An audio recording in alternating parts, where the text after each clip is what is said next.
శ్రీకాకుళం జిల్లాలో ఎవరికి మంత్రి పదవి దక్కుతుంది అంటే అటు టీడీపీ వాళ్ళు, జనసేన వాళ్ళు, బీజేపీ వాళ్ళు ఎవ్వరూ కూడా అవునా కాదనకుండా చెప్పే మొట్టమొదటి పేరు అచ్చెన్నాయుడు.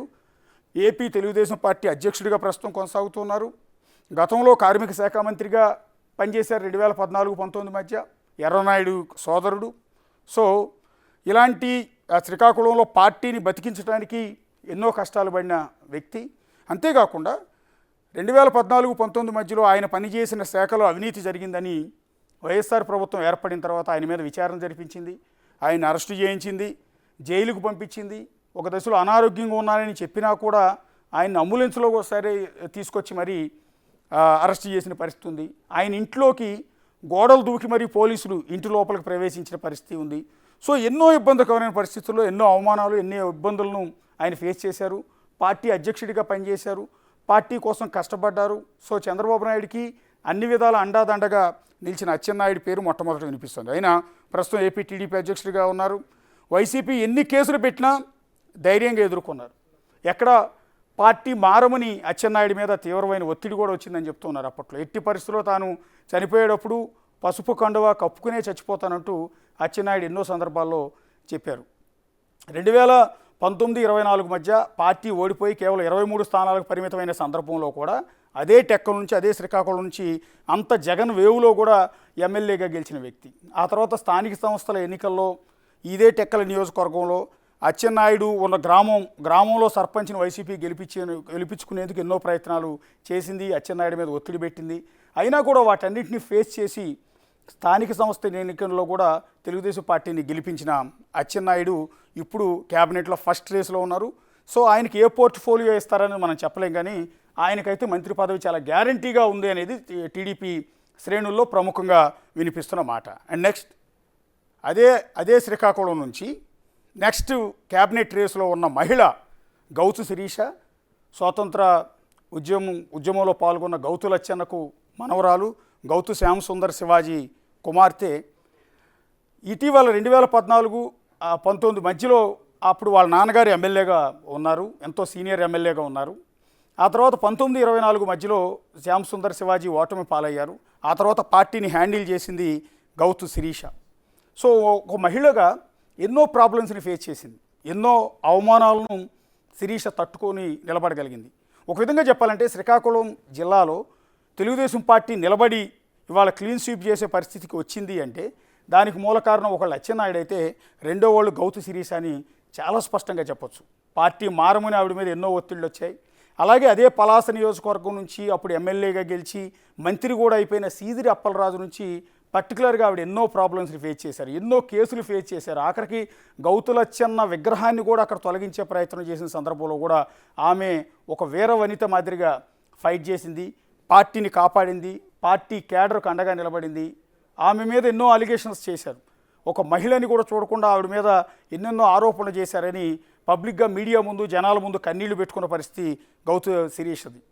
సో అలాంటి గౌతు శిరీష, గౌతు లచ్చన్న కుటుంబం నుంచి వచ్చిన గౌతు శిరీషకు ఖచ్చితంగా మంత్రి పదవి ఇస్తారు అనేది ఇప్పుడు జరుగుతున్న డిస్కషన్.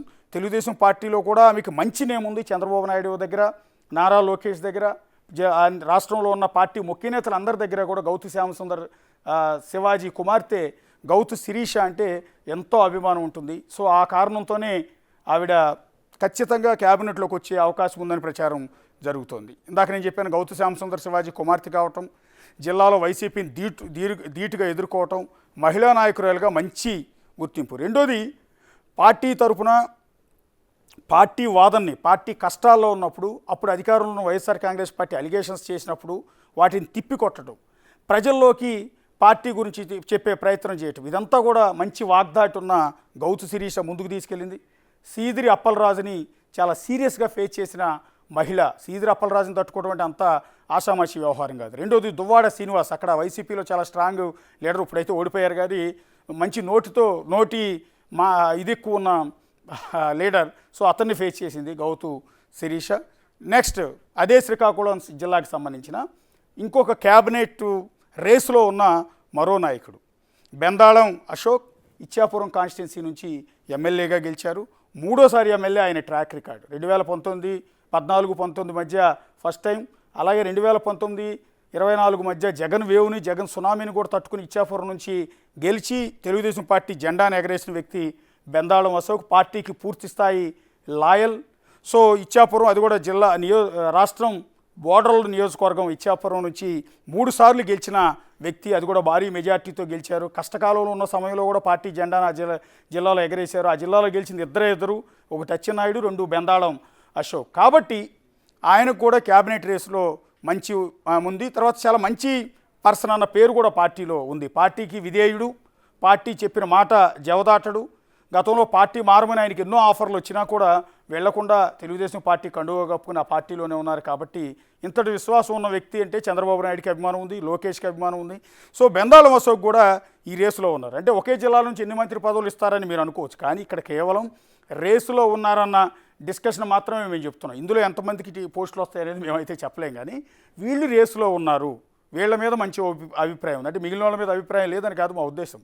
అర్హత అంటే వాళ్ళ సీనియారిటీ కావచ్చు, పార్టీ కష్టాల్లో ఉన్నప్పుడు కాపాడుకోవటం కావచ్చు, అనేక సందర్భాల్లో పార్టీకి అండగా నిలవటం, వీటన్నిటి నేపథ్యంలో క్యాబినెట్లో వీళ్ళకి అర్హత ఉందని చెప్పే ప్రయత్నం మాత్రమే. అండ్ నెక్స్ట్ ఒకసారి చూద్దాం. అదే జిల్లాకి సంబంధించి కోన రవికుమార్ మీ అందరికీ కూడా తెలుసు. రెగ్యులర్గా అనేక డిబేట్లలో పార్టీ వాదనను గట్టిగా వినిపిస్తూ ఉంటారు. ప్రతిపక్షాలని అధికార పార్టీని ఆ రోజు తిప్పికొట్టడంలో చాలా సమర్థుడు. అనేక కేసులు నమోదయ్యాయి.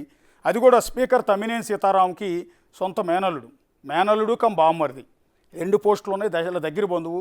ఇప్పుడు ఓడించింది కూడా అదే తమ్మినేని సీతారామన్. అంటే తన మేనమామ కమ్ బావ అయిన తమ్మినేని సీతారామును ఓడించి భారీ మెజార్టీతో ఆముదాల వలస నుంచి రెండోసారి ఎమ్మెల్యేగా ఆయన గెలిచారు. 2014-19 మధ్య మొదటిసారి ఎమ్మెల్యేగా గెలిచారు, ఇప్పుడు రెండోసారి ఎమ్మెల్యేగా గెలిచారు. ఈయనకున్న అర్హత మంచి వాగ్దాటి, పార్టీ లైన్ని ఎక్కడా కూడా జవదాటకపోవడం, పార్టీ కష్టాల్లో ఉన్నప్పుడు పార్టీకి సపోర్ట్ చేయటం, పార్టీ క్యాడర్ని కాపాడుకునే ప్రయత్నం చేయడం, ఎన్నో కేసులు పెట్టించినా కూడా వాటిని తట్టుకుని నిలబడటం, అనేకసార్లు జైలుకి వెళ్ళి రావటం, పోలీస్ స్టేషన్ చుట్టూ తిరగటం, పార్టీ తరఫున అప్పుడు ప్రభుత్వానికి వ్యతిరేకంగా చేసిన ఆందోళనలు, ధర్నాలన్నింటిలో పూర్తి స్థాయిలో పాల్గొనటం వల్ల మంచి మార్కులు పార్టీ అధిష్టానం దగ్గర ఉన్నాయి. ఇప్పుడు జిల్లా మొత్తంలో సీనియర్ నేత, అచ్చెన్నాయుడు తర్వాత అత్యంత సీనియర్ నేత, ప్రస్తుతంలో జిల్లా టీడీపీ అధ్యక్షుడిగా కూడా ఉన్నాడు. ఇదొక అర్హత. అక్కడ పార్టీ రాష్ట్ర అధ్యక్షుడు అచ్చెన్నాయుడు అయితే శ్రీకాకుళం జిల్లా అధ్యక్షుడు కోన రవికుమార్. ఇతనికి ఉన్న మరో ప్లస్ పాయింట్ ఏంటంటే సొంత మేనమామ కమ్ బావ అయిన స్పీకర్ తమ్మినేని సీతారామును ఓడించడం. తమ్మినేని సీతారాం అనేది ప్రస్తుతం టీడీపీ పైన అనేక విమర్శలు చేస్తున్నారు. స్పీకర్గా కూడా ఆయన మీద అనేక ఆరోపణలు తెలుగుదేశం పార్టీ చేసింది. పూర్తిగా స్పీకర్గా వ్యవహరించకుండా వైఎస్ఆర్ కాంగ్రెస్ పార్టీ కార్యకర్త మాదిరిగా పనిచేశారంటూ టీడీపీ అనేకసార్లు ఆరోపించింది. అదే క్రమంలో తన సతీమణిని ఉద్దేశించి వైఎస్ఆర్ కాంగ్రెస్ పార్టీ నేతలు ఎన్నో ఆరోపణలు చేసిన సందర్భంలో చంద్రబాబు నాయుడు కన్నీళ్లు పెట్టుకున్న సందర్భంలో కూడా స్పీకర్గా ఉన్నది తమ్మినేని సీతారాం. అలాంటి సందర్భంలోనే ఇలాంటి కౌరవ సభను మీరు నడుపుతున్నారు, ఈ సభలో నేను ఉండనంటూ అదే చంద్రబాబు నాయుడు అసెంబ్లీ నుంచి బయటకు వచ్చేశారు. మళ్ళీ ముఖ్యమంత్రి గారు అడుగు పెడతా అన్నారు. ఆ సందర్భంలో ఉన్నది కూడా తమ్మినేని సీతారాం. అందువల్ల టీడీపీ టార్గెట్ లిస్టులో తమ్మినేని సీతారాం పేరుంది. అలాంటి నేతను ఓడించిన ఘనత కోన రవికుమార్ది కాబట్టి క్యాబినెట్ రేసులో ఆయన అవకాశం ఉంది అని కొంత చర్చ అయితే జరుగుతుంది. నెక్స్ట్ నిమ్మక జయకృష్ణ పాలకొండ నుంచి ఎస్టీ సామాజిక వర్గం నుంచి అక్కడున్న సిట్టింగ్ ఎమ్మెల్యే సత్యవతిని ఓడించి అసెంబ్లీలో అడుగుపెడుతున్నారు. సో ఆయనకున్న సామాజిక వర్గం అడ్వాంటేజ్ అవుతుంది.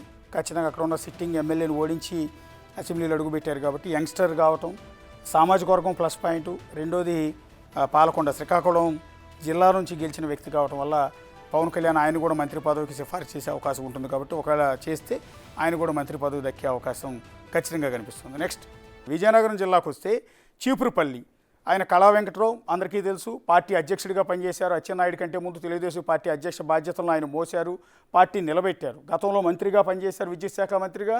సో మరోసారి పార్టీలో అందరికన్నా సీనియర్ నాయకుడు కావటం ఒక ప్లస్ పాయింట్.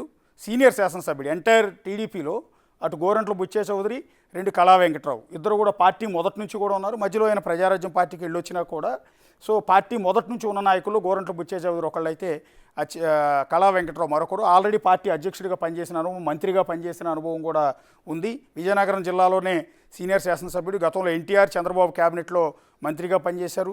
ఏపీ టీడీపీ అధ్యక్షుడిగా పనిచేసిన అనుభవం ఉంది. ఇన్ని అర్హతలు ఉన్నాయి. వీటన్నిటికంటే కూడా మళ్ళీ ఒక అద్భుతమైన ఆయనకి కలిసి వచ్చే అంశం ఏంటంటే చీపురుపల్లిలో బొత్స సత్యనారాయణ రాష్ట్ర మంత్రి, వైఎస్ఆర్ కాంగ్రెస్ పార్టీలో కీలక నేత, అంతకుముందు కాంగ్రెస్ పార్టీలో మంత్రిగా పనిచేసిన నేత, ఆ జిల్లా మొత్తాన్ని శాసించగలిగిన కెపాసిటీ ఉన్న బొత్స సత్యనారాయణ ఓడించిన వ్యక్తి కావటం వల్ల తెలుగుదేశం పార్టీ అధిష్టానం దగ్గర మంచి మార్కులు ఉన్నాయి.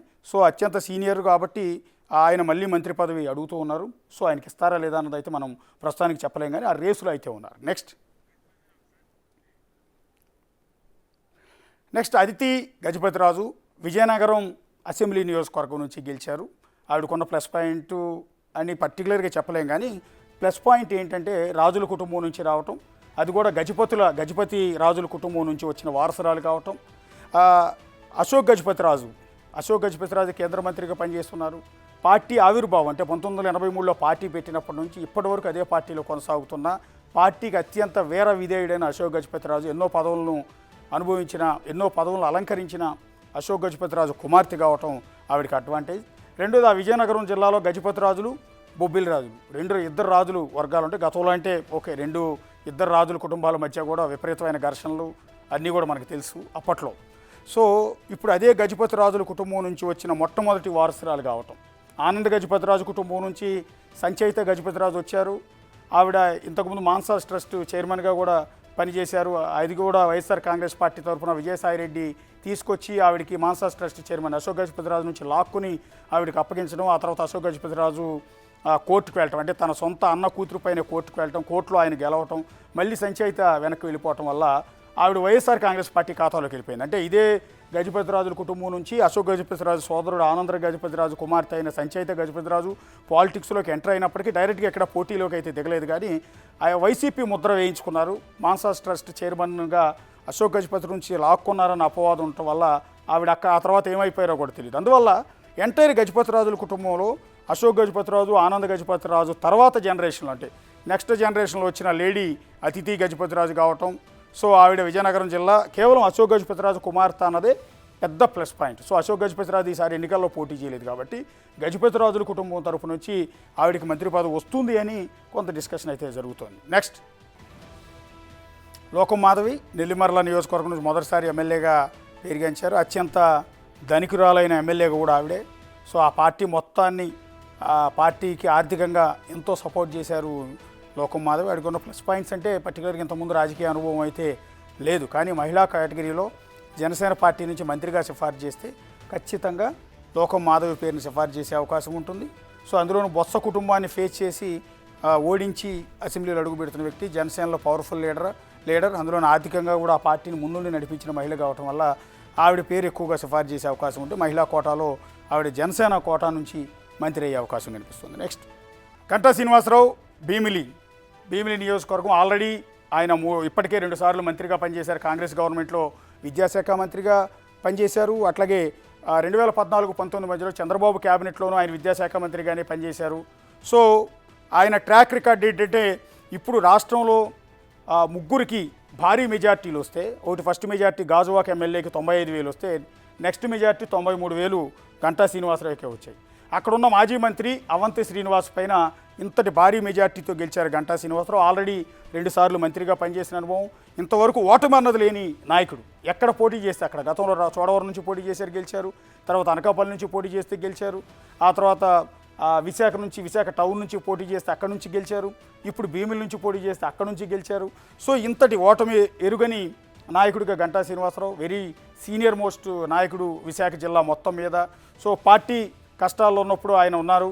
అయితే గతంలో ఆల్రెడీ మంత్రిగా పనిచేస్తున్నారు కాబట్టి ఈసారి ఇస్తారా లేదా అంటూ కొంత సంశయించాల్సిన అవసరం. సీనియారిటీని పరిగణలోకి తీసుకోవడం, కాపు సామాజిక వర్గం నుంచి ఉన్న నేపథ్యంలో ఇస్తారంటూ కొంత అయితే ప్రచారం జరుగుతుంది. ఆయన కూడా ఎక్స్పెక్ట్ చేస్తాడు ఆటోమేటిక్గా మంత్రి పదవి కావాలి. కాకపోతే మైనస్ పాయింట్ ఏంటంటే 2019-24 మధ్య వైఎస్ జగన్ అధికారంలో ఉన్న సందర్భంలో, పార్టీ కష్టాల్లో ఉన్న సందర్భంలో పార్టీ తరపున లేరు అన్న కొంత అపవాదం అయితే పార్టీలో ఉంది. పర్టికులర్గా ఆయన విశాఖ స్టీల్ ప్లాంట్ కోసం రాజీనామా చేసిన తర్వాత ఇన్యాక్టివ్గా ఉండిపోవటం, మధ్యలోనేమో ఆయన వైఎస్ఆర్ కాంగ్రెస్ పార్టీలో చేరబోతున్నారని, విజయసాయిరెడ్డి సాయంతో పార్టీలో చేరుతున్నారంటూ కొన్ని లీకులు రావటం, మీడియాలో విపరీతమైన కథనాలు రావటం, ఆయన ఎప్పుడు కూడా దాన్ని ఖండించకపోవటం, ఈ రకమైన ఆ డిస్కషను, దానివల్ల కొంత ఒపీనియన్ అయితే ఆయన మీద నెగిటివ్గా ఉందని చెప్పాల్సి ఉంటుంది. సో అయినా కూడా సీనియారిటీని పరిగణలోకి తీసుకుని ఏమన్నా ఇస్తారో లేదా అన్నది మనం ఒకసారి చూడాల్సి ఉంటుంది. సీనియర్ నేత కావడం, కాంగ్రెస్ టీడీపీ ప్రభుత్వాల మంత్రిగా పనిచేయడం, ఉమ్మడి విశాఖపట్నం జిల్లాలో బలమైన నేతగా ఉండటం. అండ్ నెక్స్ట్,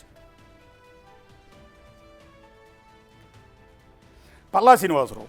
ఇది ఖచ్చితంగా క్యాబినెట్లో ఖచ్చితంగా ఉండే అవకాశం, బల్లగుద్ది మరీ చెప్పొచ్చు పల్లా శ్రీనివాస్. ఎందుకంటే రాష్ట్రంలోనే హయ్యెస్ట్ మెజార్టీ 95,000 మెజార్టీతో వైఎస్ఆర్ కాంగ్రెస్ పార్టీ నేత, ఇప్పటి మొన్నటిదాకా రాష్ట్ర మంత్రి గుడివాడ అమర్నాథ్ను 95,000 ఓట్ల తేడాతో ఓడించిన రికార్డు సృష్టించిన వ్యక్తి. ఇదే గాజువాక గత ఎన్నికల్లో టీడీపీ తరఫున పోటీ చేసి ఓటమి పాలయ్యారు. అదే నియోజకవర్గం నుంచి పవన్ కళ్యాణ్ పోటీ చేసి ఆయన ఓటమి పాలయ్యారు. అలాంటి నియోజకవర్గం నుంచి భారీ మెజార్టీతో గెలవటం, బీసీ నాయకుడు కావటం, మంచి ట్రాక్ రికార్డు ఉండటం. ఈయన కూడా అనేక ప్రాబ్లమ్స్ని వైఎస్ఆర్ ప్రభుత్వంలో ఫేస్ చేశారు. ఆయనకు ఉన్న ఆస్తుల్ని ధ్వంసం చేశారు. ఆయనకు సంబంధించిన ప్రాపర్టీని లాక్కునే ప్రయత్నం చేశారు. ఆయన్ని అరెస్ట్ చేశారు. ఎన్నో కేసులు నమోదు చేసినా కూడా పార్టీని ఎక్కడో కూడా విడిచిపెట్టకుండా పార్టీ తరఫున ఫైట్ చేస్తూ ఆయన ఉన్నారు. అట్లాగే విశాఖ స్టీల్ ప్లాంట్ ప్రైవేటీకరణకు వ్యతిరేకంగా ఆయన పోరాటం చేశారు. కార్మికుల అండదండలు ఉన్నాయి. ఈ నేపథ్యంలో ఈసారి ఇంత భారీ మెజార్టీతో పెట్టిన పల్లా శ్రీనివాస్, అందులో వీర విధేయుడు పార్టీకి, అటు నారా లోకేష్కి, ఇటు చంద్రబాబు నాయుడు అందరికీ కూడా ఆయన అంటే మంచి ఒపీనియన్ ఉంది. ఈ నేపథ్యంలో పల్లా శ్రీనివాస్ క్యాబినెట్లో బెర్త్ గ్యారంటీ అని అంటూ ఉన్నారు. అట్లాగే విశాఖ జిల్లా టీడీపీ అధ్యక్షుడిగా ఉన్నారు. గుడివాడ అమర్నాథ్ ఆల్రెడీ మినిస్టర్ను ఓడించిన అనుభవం ఉంది కాబట్టి సో ఆయనకు మంత్రి పదవి గ్యారంటీ అని ప్రస్తుతం అయితే చర్చ జరుగుతోంది. నెక్స్ట్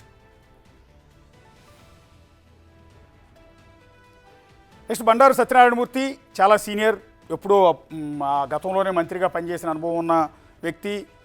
వాస్తవానికి పెందుర్తి నుంచి సీట్ ఎక్స్పెక్ట్ చేశారు, అక్కడ రాలేదు. ఆ తర్వాత మాడుగుల నుంచి సీట్ ఇచ్చారు, అక్కడ నుంచి భారీ మెజార్టీతో గెలిచారు. పార్టీలో ఆయన కూడా అత్యంత సీనియర్ అని చెప్పాల్సి ఉంటుంది. సో 5వ ఎమ్మెల్యేగా ఈసారి మళ్ళీ గెలవటం అనేది జరిగింది. పార్టీలో అనుభవం ఉండటం, బీసీ నేత కావటం, వీటన్నిటి నేపథ్యం ఎర్రనాయుడు కుటుంబంతో కుటుంబ సంబంధాలు ఉండటం. ఎందుకంటే బండారు సత్యనారాయణమూర్తి కుమార్తెను రామ్మోహన్ నాయుడికి ఇచ్చి పెళ్లి చేసినట్టున్నారు. సో ఆ రకంగా ఎర్రనాయుడితో వియ్యంకుడు సంబంధం కూడా ఉన్న నేపథ్యం. వీటన్నిటితో పాటు టీడీపీ కష్టకాలంలో పార్టీ తరఫున మంచి వాయిస్ వినిపించడం కావచ్చు. అట్లాగే రోజా మీద ఆయన చేసిన కామెంట్స్తో ఆయన మీద కేసులు నమోదు కావటం. సో ఆయన్ని కూడా అనేక రకాల కేసులు పెట్టి ఇబ్బందులకు గురి చేయటం, పార్టీ జెండాను ఎక్కడ వీడకుండా అప్పటి నుంచి ఇప్పటి వరకు లాయల్గా పార్టీని అంటిపెట్టుకుని ఉండటం. అన్నిటికన్నా ముందు మీడియా ఛానల్స్ డిబేట్స్లో పార్టీ వాయిస్ని బలంగా వినిపించడం వల్ల చంద్రబాబు నాయుడు దగ్గర మంచి మార్కులు ఉన్నాయి. సో ఆయన ఖచ్చితంగా క్యాబినెట్లో అవకాశం ఇచ్చే అవకాశం ఉందని కొంత డిస్కషన్ అయితే నడుస్తుంది. నెక్స్ట్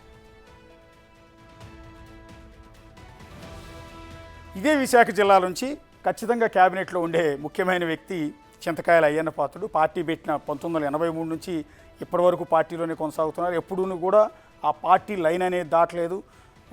తెలుగుదేశం పార్టీలో ఉన్న అత్యంత వీర విధేయులు ఎవరన్నా ఉన్నారు అంటే అలాంటి వ్యక్తుల్లో అయ్యన్న పాత్రుడు ఒకరు.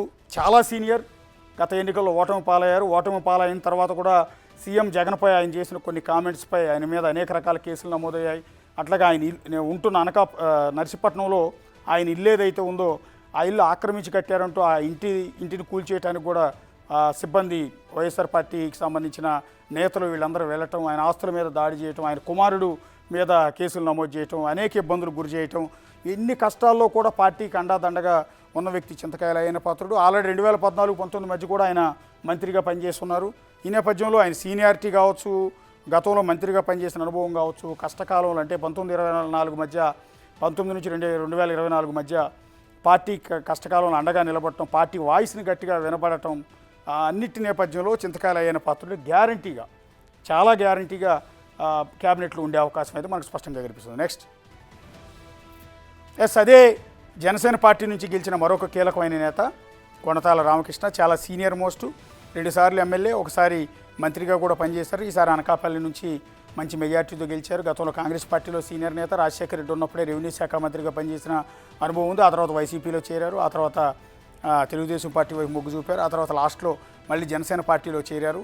చాలా సీనియర్ నేత, వివాదరహితుడు, ఆ విశాఖ జిల్లాలోనే అత్యంత పట్టున్న నేత. అందులోని జనసేన పార్టీ నుంచి ఈసారి గెలిచిన వ్యక్తి కాబట్టి ఖచ్చితంగా ఆయనకున్న మంత్రి పదవి, ఆయనకున్న సీనియారిటీ వీటన్నింటిని పరిగణలోకి తీసుకుని పవన్ కళ్యాణ్ ఆయన మంత్రి పదవికి సిఫార్సు చేసే అవకాశం, ఆయన ఖచ్చితంగా మంత్రి పదవి లభించే అవకాశం, లేదా 2 డిప్యూటీ సీఎంలు ఇస్తానంటే ఆయన కూడా మరొక డిప్యూటీ సీఎంగా కొనతాల రామకృష్ణకు కూడా అవకాశం దక్కే ఛాన్స్ అయితే మనకు కనిపిస్తుంది. నెక్స్ట్ విశాఖ జిల్లా నుంచి, విశాఖ నార్త్ నుంచి గెలిచిన విష్ణుకుమార్ రాజు గతంలో ఎమ్మెల్యేగా గెలిచారు.